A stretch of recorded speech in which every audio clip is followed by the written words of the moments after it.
नाज़रीन, दज्जाल का ठिकाना अगर बर्मुडा ट्रायंगल है तो फिर उनसे ये पूछा जाए कि समंदर के बीचों बीच समंदर की गहराइयों में दज्जाल की खानका कैसे हो सकती है।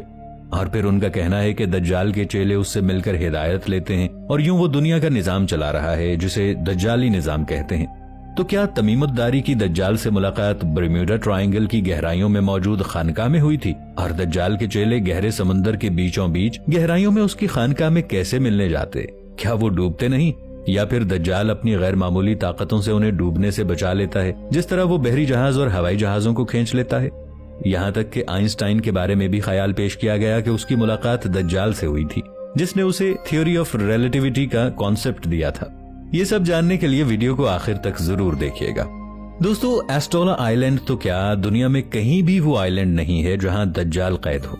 इस बात को समझने के लिए आपको मैं इस हदीस मुबारका की तरफ लेकर चलता हूँ, लेकिन मैं आपको इस हदीस की सिर्फ चंद बातों पर रोशनी डालते हुए हकाइक दिखाऊंगा। फातिमा बिनते कैस रज़ियल्लाहु ताला अन्हा से रिवायत है कि रसूलुल्लाह सल्लल्लाहु अलैहि वसल्लम ने फरमाया कि तमीमतदारी अपने 30 आदमियों के साथ बहरी जहाज में रवाना हुए। समुंदरी तूफान 1 महीने उन्हें अपनी लपेट में लिए इधर उधर धकेलता रहा। फिर एक दिन सूरज के गुरूब होने के वक्त वो एक जजीरे पर पहुंचे। वो जिस मखलूक से मिले उसके जिस्म पर इस कदर बालों की कसरत थी कि वो उसके अगले और पिछले हिस्सों को समझ नहीं पा रहे थे। उसने अपना नाम जसासा बताया।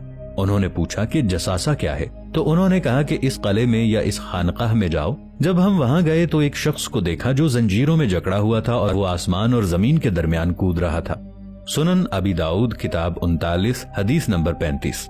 दोस्तों, अभी जो मैंने आपको हदीस सुनाई इसमें 3 बातें बहुत गौर तलब हैं और वो तीनों बातें बहुत वजाहत के साथ कह रही हैं कि वो किसी और दुनिया के जजीरे पर दज्जाल से मिलकर आए थे। सबसे पहली गौर तलब बात यह है कि समुद्री तूफान उनके बहरी जहाज को 1 महीने तक इधर उधर घसीटता रहा। ये समुद्री तूफान हकीकतन किसी और दुनिया के गेटवे का काम कर रहा था। अगर आपने फ्लाइट 914 मूवी देखी हो तो ये मूवी इस कॉन्सेप्ट को तकवीयत देती है।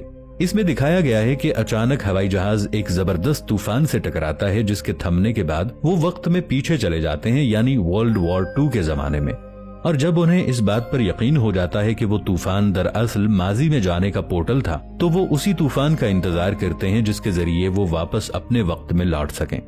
ये साइंस फिक्शन मूवी दरअसल दूसरी दुनिया, दूसरी डायमेंशन के कॉन्सेप्ट को एक्सप्लेन करती है कि किस तरह एक तूफान आपको किसी और डायमेंशन, किसी और दुनिया में ले जा सकता है। मेरे ख्याल से आपको तमीमतदारी के बहरी जहाज का तूफान से टकराने का अमल समझ में आ गया होगा और इन चीजों को साइंस साबित नहीं कर सकती, वरना फ्लाइट 914 अभी तक अनसॉल्व्ड मिस्ट्री ना होती। दूसरी अहम बात